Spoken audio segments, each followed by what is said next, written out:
Elxan müəllim, toxumlar əkildikdən dərhal sonra necə suvarılmalıdır ki, yerindən oynamasın?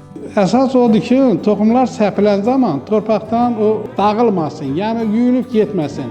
Əgər biz hər hansı bir yerdə toxumları səpəndən sonra yerüstü sulla suvarma aparırsa, bu zaman suvarma normasını qismən az vermək lazımdır ki, toxumlar orada tədricən yuyulub, həm eroziya prosesi yaratmasın, həm də toxumlar bir yerdən digər yerə yuyulub axmasın.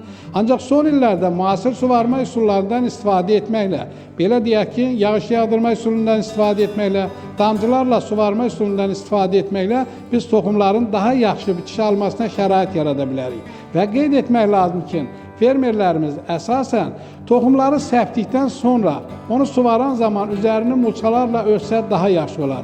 Belə deyək ki, hər hansı peyinlə, müxtəlif dərəcədə bitki qalıqları ilə örtməklə onların həm buxarlanmanın müəyyən qədər qarşısını alır, həm torpağın strukturunun normal qalmasına şərait yaradır və nəticədə toxumlar bir yerdən digər yerə yuyulmur. Və həmin mulça da torpağa qarışaraq üzvü bioloji maddələrin əmələ gəlməsinə sonradan bitkilər tərəfindən mənimsənilməsinə şərait yaradır və nəticədə toxumlarımız o dərəcədə də deməli kənarlara yuyulmur, torpağımız münbit qalır və bitkilər üçün yaxşı çıxış əldə edilir.